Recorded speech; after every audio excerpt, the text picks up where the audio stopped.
Salut les rétronautes, c'est Yann Cousa et bienvenue pour ce nouveau rétrovlog où je vous accueille toujours au sein de mon vidéoclub de la rétro pop culture. Et pour ce nouveau rétrovlog, pour cette nouvelle vidéo, j'avais envie de répondre à une question. Le jeudi 9 juillet dernier, je me suis rendu à Japan Expo, c'était les 25 ans de Japan Expo, et j'avais envie de répondre à une question en m'y rendant. Est-ce qu'on trouve de la rétro pop culture à Japan Expo? Non. Alors Mario a dit non, mais on va dire que oui et non, il y a du rétro à Japan Expo, notamment ce stand que je vous ai montré en image où il y avait du 45 tours et du 33 tours, aussi bien d'animation japonaise et de city pop. Même si c'est vrai que les prix étaient un poil, voire même exagérés et excessifs. C'est pour cela que je n'ai rien pris sur ce stand, alors qu'il y avait de belles pièces intéressantes à posséder, comme notamment, je sais pas, celui de Katen Tsubasa.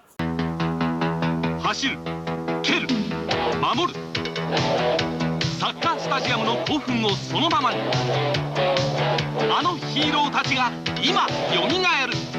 キャプテン翼がいよいよゲームになったぞ。勝利への夢を乗せて出た、翼くんのドライブシュート。キャプテン翼、もうすぐ新登場だ。テクモ。 Ou encore celui de Holotsai Yatsura, Maison Koku, et même celui de Jungle Tai-Tai, comme vous pouvez le voir sur le visuel du vinyle, alias le Roi Léo.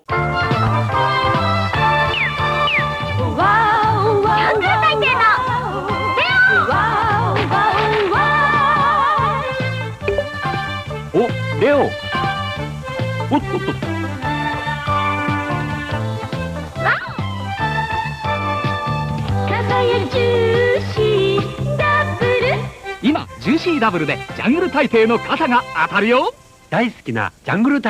Ce que je trouve dommage avec des conventions comme Japan Expo, c'est qu'il n'y a pas pour toutes les générations.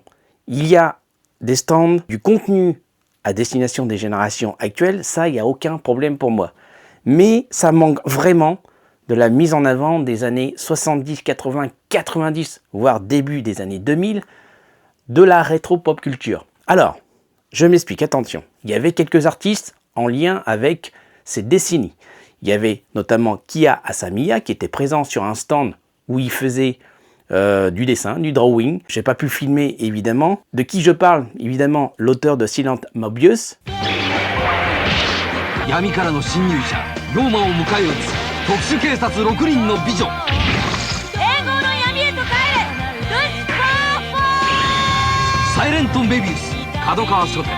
Comme j'ai expliqué en intro, je n'étais à Japan Expo que le jeudi 9 juillet. Je n'ai pas fait les 4 jours de Japan Expo, mais il y avait un truc super intéressant à voir, une conférence autour de la production des années 80, avec notamment la présence de Nobuyushi Habara, de Kiya Asamiya que j'ai cité juste avant et qui possédait un stand sur Japan Expo, de Takuya Wada, ou encore de Hiroshi Shimizu. Ça aurait été intéressant à voir. Malheureusement, ça tombait un dimanche. Le dimanche 12 juillet, malheureusement je ne pouvais pas faire les 4 jours de Japan Expo, c'est quand même un budget pour aller à Japan Expo. Ce que je trouve vraiment regrettable, ce qu'ils ne mettent pas en avant à Japan Expo, ce sont les artistes. Alors je dis pas qu'ils ne tentent pas d'avoir certains artistes, certains peut-être ne veulent pas venir du tout, ils ont tenté, sauf peut-être que leur planning ne pouvait pas, ils ne pouvaient pas être présents au moment de leur invitation. Enfin bref, plus on avance dans les années, plus ça devient compliqué d'avoir les artistes qu'on aurait voulu voir. Bon, je parle pas d'Akira Toriyama, on le sait tous, il serait jamais venu. Je ne dis pas qu'ils n'ont jamais tenté Japan Expo, ils ont dû tenter je ne sais combien de fois, peut-être, je ne sais pas, je ne suis pas dans les coulisses de Japan Expo. Donc certes, il y a eu quelques années Tsukasa Ojo, il y a eu Akemi Takada, il y a eu bien d'autres artistes que je n'ai pas en tête. Mais plus on avance dans les années, plus ça devient compliqué de mettre en avant cette génération, enfin cette autre génération, les séries, les films d'animation, cette pop culture que nous avons connue. Je trouve que parfois ils sont passés à côté de certaines choses, où ils n'ont pas profité de l'occasion de mettre en avant certaines licences. Je pense notamment à Yu Yu Hakusho.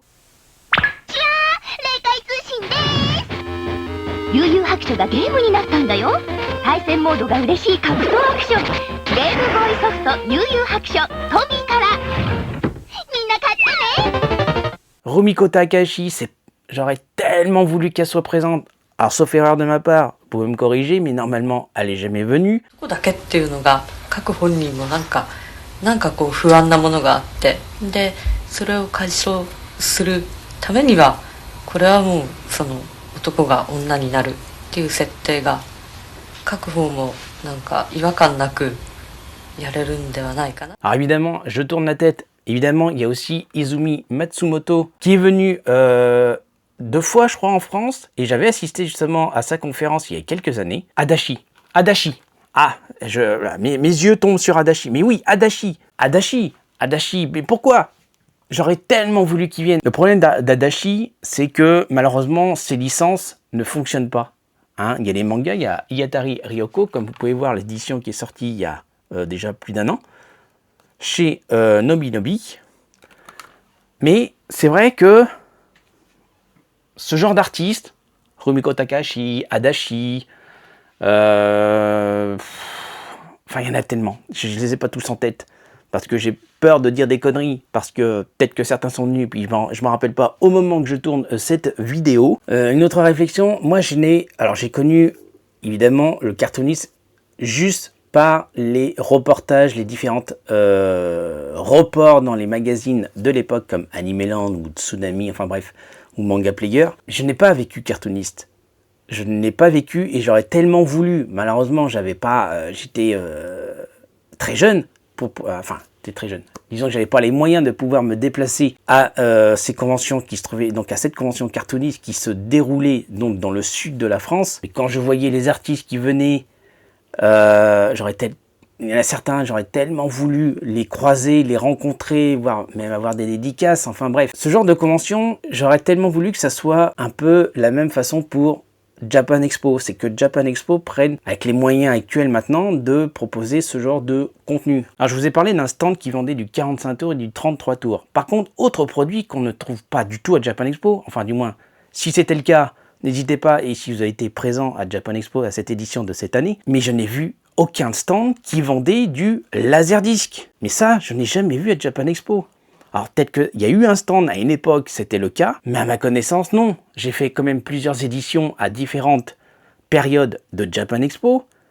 Ma première, je crois que c'est 2007-2008, mais j'ai jamais vu un stand qui vendait du Laserdisc. Pourquoi ce n'est pas le cas? Pourquoi il n'y a pas ce genre de produit à Japan Expo? Du Laserdisc.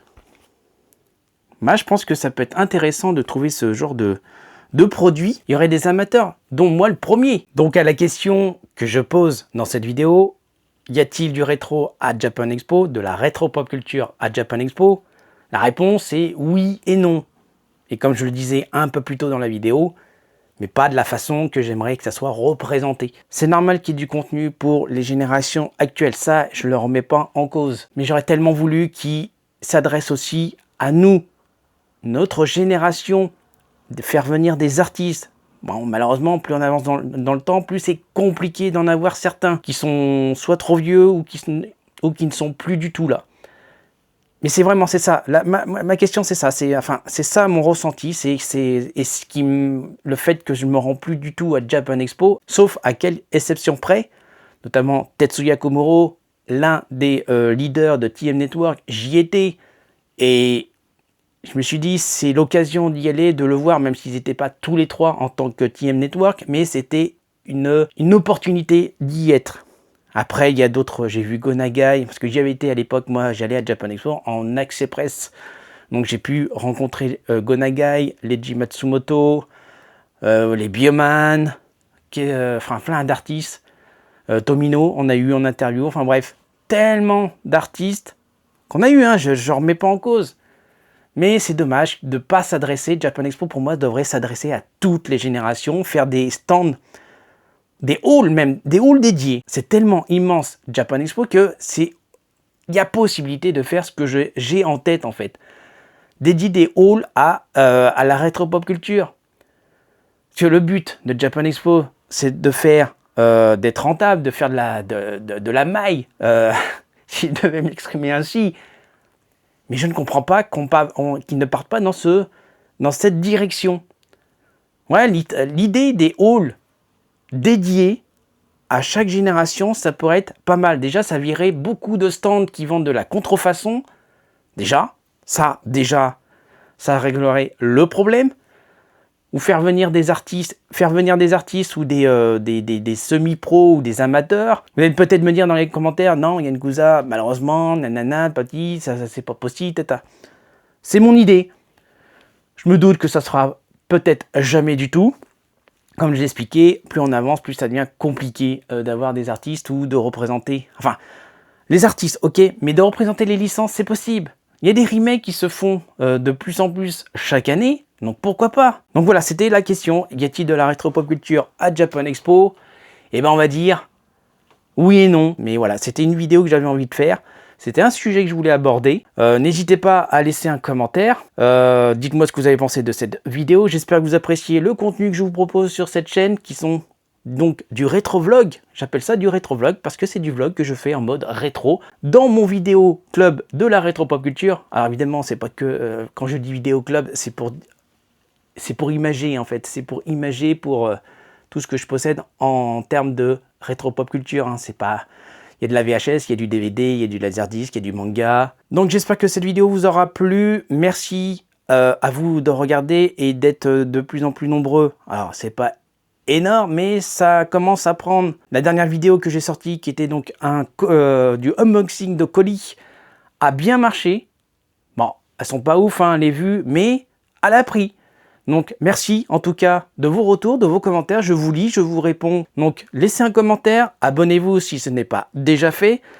Boostez la vidéo si c'est possible. Je ne sais pas si la fonction, vous l'avez de votre côté, mais n'hésitez pas à booster la vidéo. Ce n'est disponible que sur smartphone. Merci d'avoir suivi cette vidéo, ce rétro-vlog. Je vous dis à bientôt les rétronautes. N'hésitez pas à partager, à la commenter, voire même de vous abonner à la chaîne. Et je vous dis à bientôt les rétronautes. Et je vous laisse avec le générique. À bientôt les rétronautes. Je suis City Lotus.